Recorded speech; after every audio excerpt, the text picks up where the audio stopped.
Alright, here you can see the cooler that I started out with.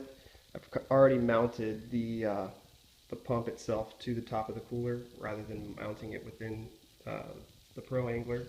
I saw in a couple applications they actually mounted it here, which that would work great. However, I'm just a little bit, I just don't like drilling more holes than I need to in my boat. So I just went ahead and mounted it here because this cooler itself lent itself great to this application, so I just got lucky. So what I did was, you can see the input here. This will go in through the scupper hole into this one, and in through the pump, down. It's just a piece of PVC, zip tied on the inside.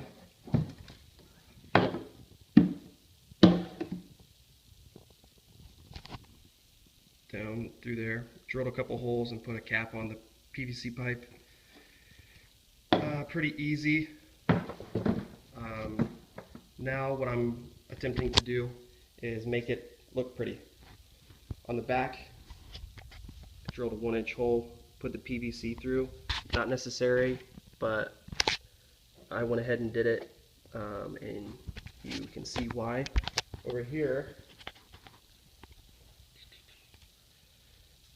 are some of the other parts you might need. I went ahead and went to the hardware store, stainless parts, drill bits. This is going to go on that hole that I said it wasn't necessary. What that does is that helps drain out the overflow. I set it at that because I'm pretty much going to be using this as a live well for my bait, or a bait well. However, if I do get something, I figured I can always plug that hole up and fill it up with more water if I need be.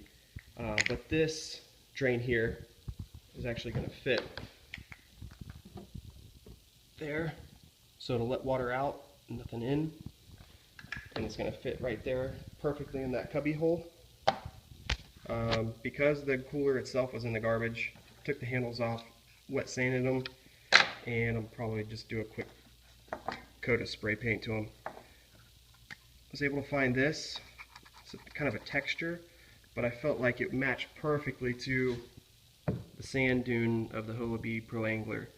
And again, not necessary, just figured I went through all this trouble anyhow, might as well make it look pretty.